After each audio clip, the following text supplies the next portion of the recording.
आइए देखते हैं क्लास 10th हिस्ट्री एनसीईआरटी का चैप्टर 5 जो हमारा चल रहा है उसकी सीरीज में हमारा नेक्स्ट क्वेश्चन नंबर 3। देखते हैं हमारा प्रश्न क्या है। पूर्व औद्योगिकरण का मतलब बताएं। हमें ये बताना है कि पूर्व औद्योगिकरण जो है वो किसे कहते हैं। औद्योगिकरण का मतलब क्या होता है। औद्योगिकरण का मतलब जो है मेनली हम मानते हैं कि उद्योगों का विकास होना। उद्योगों का विकास किससे संबंधित होता है। कारखानों का विकास होना। जब कारखाने स्थापित किए जाएंगे, माल उत्पादन किया जाएगा, बेचा जाएगा दूसरे देशों में या अपने देश के जो है आसपास के जो क्षेत्र हैं उनमें जो है मार्केट में, तो हम क्या कहते हैं कि हमारे उद्योगों का विकास हो रहा है। मतलब ये प्रक्रिया क्या है, औद्योगिकरण की प्रक्रिया है। हमें ये बताना है कि पूर्व औद्योगिकरण क्या था। पूर्व औद्योगिकरण मतलब उद्योगों से पहले जो है वो क्या था। पूर्व औद्योगिकरण को विभिन्न इतिहासकारों ने विभिन्न तरीकों से परिभाषित किया है।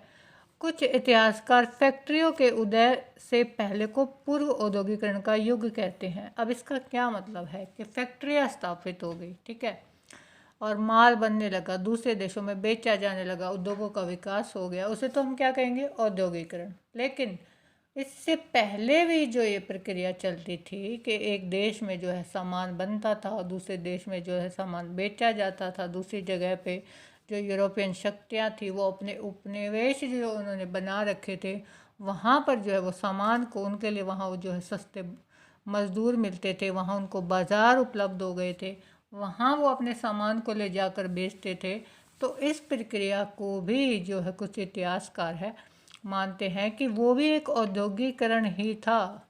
लेकिन उसको उन्होंने क्या संज्ञा दी, क्या नाम दिया, पूर्व औद्योगिकरण का उन्होंने नाम दिया है। जबकि कुछ इतिहासकारों के अनुसार पूर्व औद्योगिकरण का युग वह युग था जब व्यापार बिना फैक्ट्रियों के आए अंतर्राष्ट्रीय स्तर पर हो रहा था।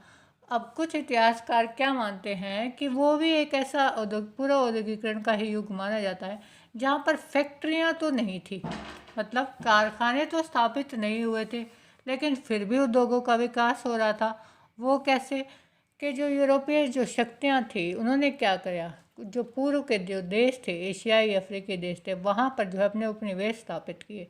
अब जो है वो यूरोप में जो है घरों में जो है लोग शहरों में अपना जो है सामान बनाते थे, जो कोई भी वो जो माल जो है वो उत्पादित करते थे, या जो किसान है जो फसलें उगाते थे उन्हें वो जो है इधर के जो बाज़ारों में लाकर बेचते थे। मतलब कई बार वो क्या करते थे कि जो एशियाई देश है वहाँ से वो कच्चा माल लेके गए, यहाँ से अपने देश में जाकर वहाँ उन्होंने लोगों से जो है उससे क्या किया, माल जो है तैयार करवाया। उस तैयार माल को उन्होंने फिर ला के यहाँ पर बेच दिया। तो जो ये प्रक्रिया थी ये बिना फैक्ट्रियों के भी, जो घरों के जो रूप में भी वहाँ पर भी जो लोग काम कर रहे थे उस रूप में भी जो चल रही थी, तो उसे भी वो क्या कहते हैं, पूर्व औद्योगिकरण का युग मानते हैं। अंतर्राष्ट्रीय स्तर पर हो रहा था ये काम, सभी जो है देश जो है इसमें शामिल थे। यह एक ऐसा समय था जब व्यापारी गांव तक पहुंच गए थे। इस समय में क्या हुआ था कि जो व्यापारी वर्ग थे ज़्यादातर वो कहाँ रहते थे, शहरों में रहते थे। अब उन्होंने शहरों से गांव की तरफ प्रस्थान जो है अपना शुरू कर दिया था। रोज़गार में, उत्पादन में वृद्धि हुई थी। अब क्या होगा, जो व्यापारी हैं वो गांव में आएंगे, किस लिए आएंगे, वो वहाँ जो है वहाँ के लोगों से काम करवाने के लिए आएंगे। जो है श्रमिक है उनको काम देंगे, उनसे जो है अपने जो है व्यापार के लिए जो है माल तैयार करवाएंगे।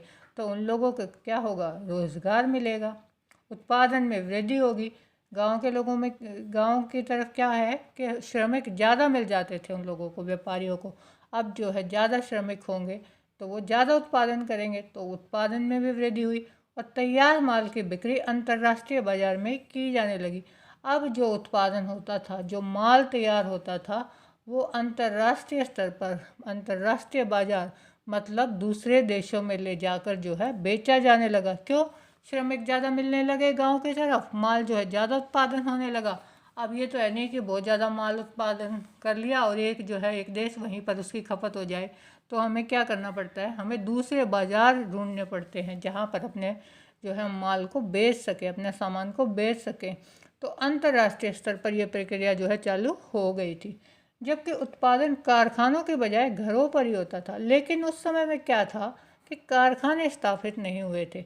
ये जो सारा उत्पादन चल रहा था ये अपने जो है घरों में ही एक छोटे लेवल पे ही जो है चल रहा था।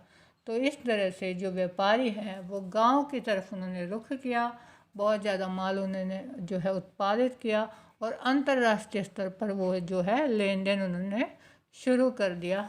तो ये था हमारा पूर्व औद्योगिकरण युग, मतलब बिना कारखाने बिना फैक्ट्रियाँ स्थापित किए भी अंतर्राष्ट्रीय स्तर पर जो है आयात निर्यात जो है चल रहा था।